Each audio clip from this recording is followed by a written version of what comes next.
Are you okay about telling us about some of the challenges you had when you were growing up? When I arrived at Scotland, English wasn't my first language. My first language was Portuguese. I never done the primary school or even the third year. I started straight from the fourth year. I had several challenges growing up: homelessness, experiencing the care system.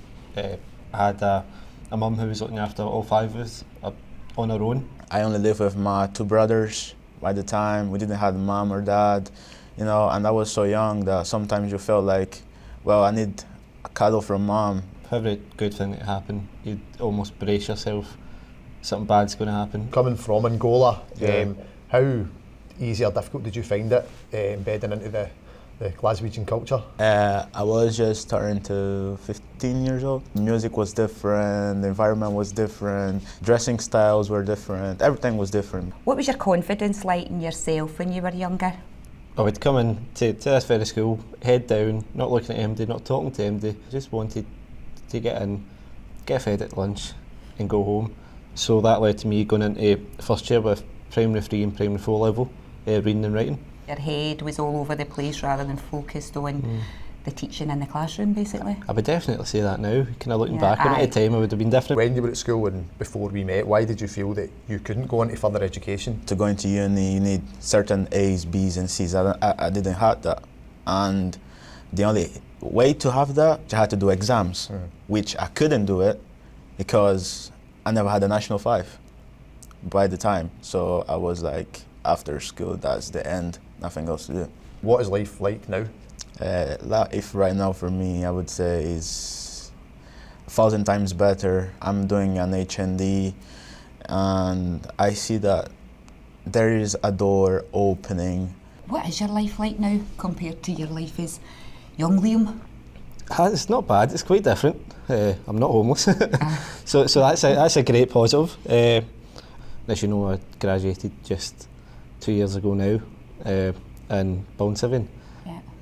Which is amazing given you were 4 years behind when you joined secondary school. How do you feel about the programme? I've been doing it now for about 2.5 years. Obviously, I mentored yourself the first year. Wanted my second young person now. It's something that is important for the young people of today who maybe who want that extra push but just need a little bit of help of getting there. Why did you get involved in MCR Pathways? I realised there were a lot of young people in the school who were in the same classrooms with the same teachers. Their education outcomes were so much poorer. We quickly realised it was because of their background in home situations rather than their abilities.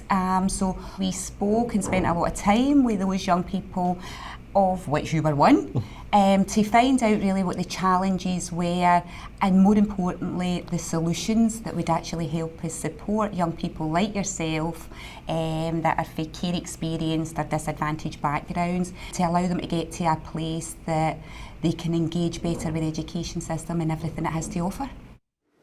Well, that was Afonso and Liam with their mentors there. And Iain MacRitchie is the founder of MCR Pathways. Iain, tell us a bit more about what the mentor actually does. Well, the mentor, believe it, we do get asked the question of how can we see a change in those young people? So 48% going to college, university or a job after school to 80%. And believe it or not, it is breathtakingly simple. What we ask of our mentors is to come to the school for a period a week for a year minimum, ideally 2. And first and foremost, it's just about listening to those young people, building a relationship, empathising, one of trust. Before then moving on to what is the potential of that young person, because what we find at the moment is our young people are too much defined by their circumstances, by the difficulties they experience at home. Our programme is simply about you'll be defined by your talent and your potential. So then it's a focus of what could you do? Go try stuff. And it's about building confidence and subsequently self-esteem. Isn't the danger that for young people it just feels like another adult telling them what to do?